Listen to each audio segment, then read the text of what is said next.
Bom dia a todos, tudo bem com vocês, pessoal? Tudo certo? Vamos lá então, vamos dar continuidade aí à resolução do exercício envolvendo aí potencial elétrico, né? Na última aula tínhamos feito aí o conteúdo nosso teórico, então hoje nós vamos desenvolver aí os cálculos de potencial elétrico. Bom, uma carga negativa Q se movimenta ao longo de uma superfície equipotencial, né? Lembrando que equipotencial seria as camadas, né? Indo de um ponto A até um ponto B, ou seja, a mesma camada equipotencial. Pode-se afirmar que a diferença de potencial de A para B e o trabalho realizado para deslocar as cargas entre esses pontos são respectivamente.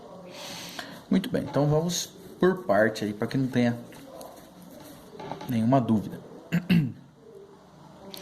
A pergunta é a seguinte, ó, vamos novamente. Uma carga negativa, então disse que ela é negativa, carga menos, se movimenta ao longo de uma superfície equipotencial, mesma camada, indo do ponto A até o ponto B.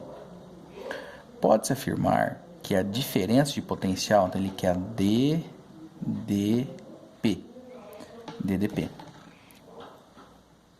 entre A e B e o trabalho realizado. Então ele quer DDP e quer também o trabalho. DDP e o trabalho. Para deslocar as cargas entre os pontos são respectivamente a DDP. Então vamos lá. Como a superfície equipotencial, se ele está na mesma camada, pessoal, então, a diferença de potencial é essa aqui, gente. Potencial elétrico de A é igual ao potencial elétrico de B, porque está na mesma camada equipotencial. Então por isso que é nula, tá? Assim a diferença de potencial entre A e B é nula. Quanto ao trabalho, né, vai ser uma diferença de 0 joules. Por quê? Muito simples. Essa fórmula aqui é a fórmula que foi retirada, certo? Da página anterior, né? Então ele pega aqui, ó, quantidade de carga vezes o potencial elétrico de A menos o potencial elétrico de B. Como eu tenho essas diferenças de potenciais elétricos, o que vai acontecer nesse detalhe aqui? Se a minha DDP é 0, quando eu jogar na fórmula vai zerar. Consequentemente, o trabalho vai ser nulo. Então, nula, porque a minha DDP está na mesma camada equipotencial, ela é nula, como foi dado aqui no enunciado. E se eu já tenho a certeza que a minha DDP é 0, quando eu multiplicar 0 vezes qualquer coisa, só pode ser 0 também, tá? Então, tomar muito cuidado aí com a interpretação. Seguindo. Em um ponto P, no vácuo, ou seja, na inexistência do ar, situado a uma distância de 9 vezes 10 centímetros de uma carga Q, existe um potencial elétrico 5 vezes 10 a quarta volts. Tá? Então, potencial elétrico aí V, né? Qual é o valor de Q? Então, vamos utilizar essa fórmula aqui por quê? Primeiro, porque falou sobre, deixa muito claro os conceitos nossos aí, envolvendo a DDP. Então, potencial elétrico igual a constante eletrostática que multiplica a quantidade de carga sobre a distância. O meu valor de V, 5 vezes 10 a quarta. A minha carga, 9 vezes 10 a nona. Cuidado, por que está a nona? Porque é a constante eletrostática, certo? Dado lá no início da unidade. Carga sobre 9 vezes 10 a menos 1, certo? Menos 1 por quê? Porque tem que ser dividido aqui por 100, toma muito cuidado, tá bom? Ó, para quem tem dúvida, 9 dividido por 100 dá 0,09. Por isso que deu menos 1, ok? Muito bem. E, feito isso, resolvendo aí a nossa continha, tá? Beleza. Dando continuidade. Uma partícula pontual Q é colocada na origem de um plano cartesiano de 2 pontos, A e B. São destacados as cargas Q que gera sobre o ponto A um campo elétrico E e um potencial elétrico V. Então, vamos ler de novo aí para interpretar todas essas unidades aí. Vamos lá. Primeiro, uma partícula pontual Q, é colocada na origem de um plano cartesiano, bem aqui, ó, na origem, no cruzamento do eixo das abscissas com o eixo das ordenadas. E dois pontos A e B são destacados, então foi dado 2 pontinhos aí. A com carga Q gera sobre o ponto A um campo elétrico, ou seja, um campo elétrico E um potencial elétrico V. Então seria nosso potencial aí. Vamos lá. Utilizando como base o campo e o potencial elétrico de A, né, que foi o dado base aqui, determine o campo e o potencial elétrico sobre o ponto B. Então ele quer aqui, o ponto A vai ser base e o ponto B vai ser o que eu quero achar. Então vamos lá para resolução.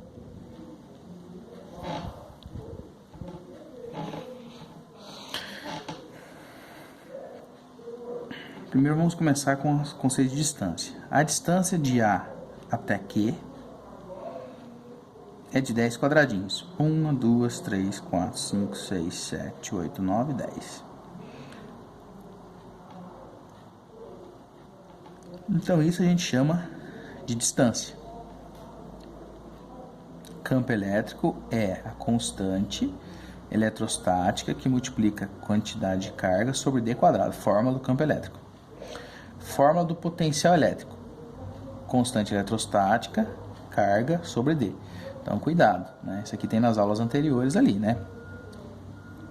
Campo elétrico e potencial elétrico. A distância de B até Q, é de 5 quadradinhos. 1, 2, 3, 1, 2, 3, 4, 5. Vai fazer nesse sentido aqui, ó. Logo, ó a diagonal. E aqui 4. 1, 2, 3, 4. Ó o triângulo aqui, 3 aqui embaixo. Então, se você traçar aqui... Ah, professor, mas eu não sei... Se contando não dá exato os 5 quadradinhos. 1, 2, 3, 4, né? Mas eu preciso fazer Pitágoras, né, pessoal? Ó, se eu fizer Pitágoras, eu contar aqui, ó. 1, 2, 3, 4, 1, 2, 3. Então, Pitágoras seria quadrado primeiro igual a B ao quadrado mais C ao quadrado. Então, consequentemente, nós já passaríamos aí a encontrar Pitágoras, né, que seria isso aqui, ó. Essa distância seria x ao quadrado igual 4 ao quadrado mais 3 ao quadrado. X ao quadrado, 16 mais 9. Raiz de 25, x é igual a 5. Tá aqui, x é igual a 5. Muito bem.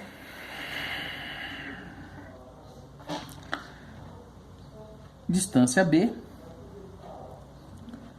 é a distância dividido por 2. Seria metade aí, né? Distância dividido por 2. Então, o campo elétrico vai ser constante vezes Q sobre D quadrado sobre 2. Então, tem... Repete a primeira e multiplica pelo inverso segunda. Da onde surgiu esse 4? D ao quadrado é D quadrado. 2 vezes 2, 4. Você está multiplicando. Nesse caso aí vai estar dividindo, subiu multiplicando. Por isso que surgiu 4 aqui, tá?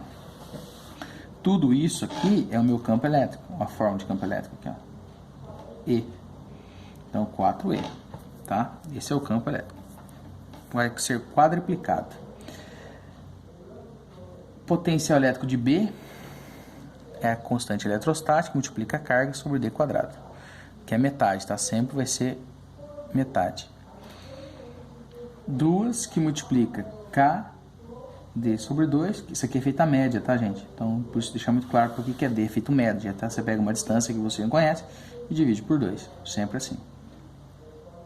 Repete a primeira e multiplica pelo inverso segundo, igual foi feito aqui, ó. Então, inverteu. E isso aqui tudo é o meu V. Ok? Tudo bem. Vamos lá. Exercício 5. Numa mesma linha de força de um campo elétrico uniforme estão dois pontos, A e B, separados 10 centímetros um do outro. Então seria a distância aí, né? Sabendo que a diferença de potencial entre os pontos A e B, ó, o AB seria DDP, diferença de potencial, é de 150 volts, calcule a intensidade da força elétrica que atua nas cargas. 5 vezes 10 a menos 5, quando colocado numa região de campo elétrico. Então vamos lá. Fórmula vista aí em aulas anteriores, né? DDP é igual campo elétrico vezes a variação do espaço. Distância, né? Variação de espaço e de distância. DDP 150, campo elétrico, distância 1. 1 porque eu preciso dividir 10 por 100. 0,1. Se está dividindo, multiplicando, vai passar dividindo, né? 1.500 Newton Coulomb. Força, nosso campo elétrico você acabou de achar, vezes a carga. 5 vezes 10 é menos 5. Resolvendo, chegamos ao valor final aí. 6. De um campo elétrico com cargas elétricas pontiformes de 4 microcoulomb, a mesma é transportada do ponto P até um ponto muito distante, tendo as forças elétricas realizando um trabalho de 8 joules. A energia potencial de Q em P, Q seria a quantidade de carga, né? Então, voltando aí nas aulas demonstrativas ali, né, na página anterior, trabalho da força elétrica, né, vai ser menos a variação do campo elétrico. Quem que é o campo elétrico? Campo elétrico final menos o campo elétrico potencial, né? Então o final seria 0, aqui o 8 foi fornecido, ó, o trabalho é 8, tá? E o equipotencial seria o mesmo, provando que a energia potencial do ponto Q em P é a mesma, né? Seria o mesmo aqui, ó, mesmo do trabalho. O potencial elétrico no ponto P. Então a fórmula é a mesma aqui, só que agora falando em potencial elétrico. Não se esqueça, potencial elétrico é V, né? Então, quantidade de carga, vamos por aqui. Trabalho é 8, quantidade de carga. Por que microcoulomb 10 é menos 6? Vezes a variação, que seria a potencial elétrica. Está multiplicando, passa dividindo. Beleza? Distribuição de cargas em condutores em equilíbrio. Então, voltando aí a nossa explicação, né? Se você estiver em um carro em uma região de campo, né, com as árvores e começasse a fazer uma tempestade com os raios, o que você faria, né? Essa aqui é uma demonstração bem popular aí, né? Pensando em sua segurança, você preferir ficar no carro com várias peças de metal? Se abrigaria embaixo de uma árvore, ficaria numa região aberta, né? Então, claro que pelo conhecimento aí já físico desenvolvido, né? Muitas vezes os professores já até explicaram isso em sala de aula, né? É muito comum o aluno já ter aí essa resposta aí com uma certa precisão, mas vamos seguir os nossos conceitos. Para se distanciar das peças metálicas e controles automóveis, algumas pessoas podem considerar sair do carro, a alternativa mais segura. Outros podem achar que o abrigo a uma árvore seria interessante para evitar o desconforto de molhar-se com a chuva. Durante este capítulo vamos estudar, né, como que seria permanecer no automóvel, mesmo formado por várias peças metálicas, seria o mais seguro, né? Muito bem. Então, muitas pessoas aí acham que a segurança ela estaria por relação aos pneus do veículo. Mas, na realidade, se tivesse uma descarga elétrica, né, essa tensão elétrica descarregada no veículo seria distribuída na lataria, né, conhecido como gaiola de Faraday. Nós vamos estudar isso mais adiante, tá? Onde que os pneus seriam feitos o aterramento, tá? Então, esses raios eles ficariam aí comutativos ao redor aí da lâmina, né, do veículo, e seria descarregado para o núcleo da Terra. Mas vamos lá.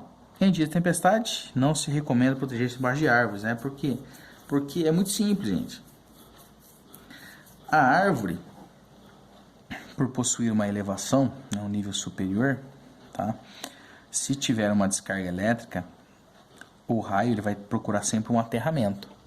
Então esse aterramento vai ser sempre um corpo que tiver uma superfície elevada.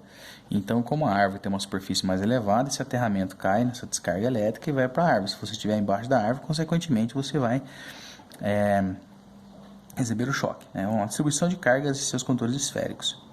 Considere uma esfera de raio R, tá? Um raio qualquer aqui, né? Neutra. Se ela está neutra, ela tem carga positiva e negativa, em equilíbrio, né? Formada por um material condutor elétrico, depois de eletrizado por algum tempo, né? Os 3 processos estudados, essa esfera passa a ter um excesso de cargas elétricas. Por exemplo, negativo.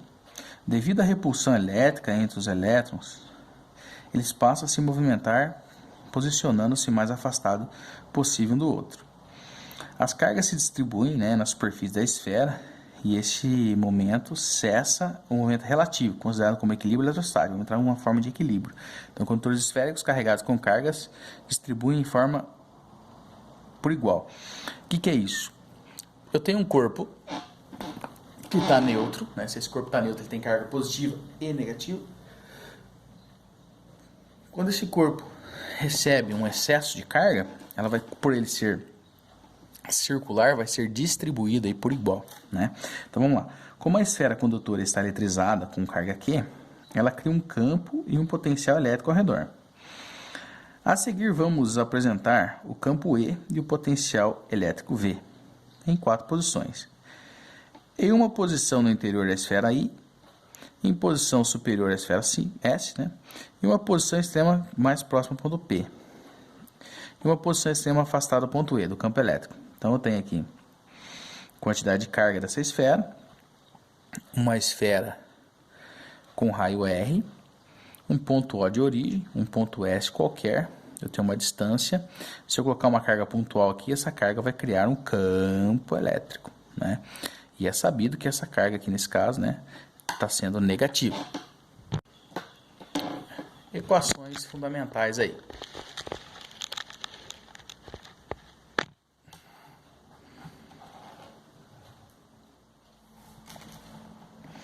O módulo do vetor campo elétrico, gerado por uma esfera condutora, depende da distância entre a posição, né? O campo elétrico seria o E aí, né? Como já vimos aí em outras unidades.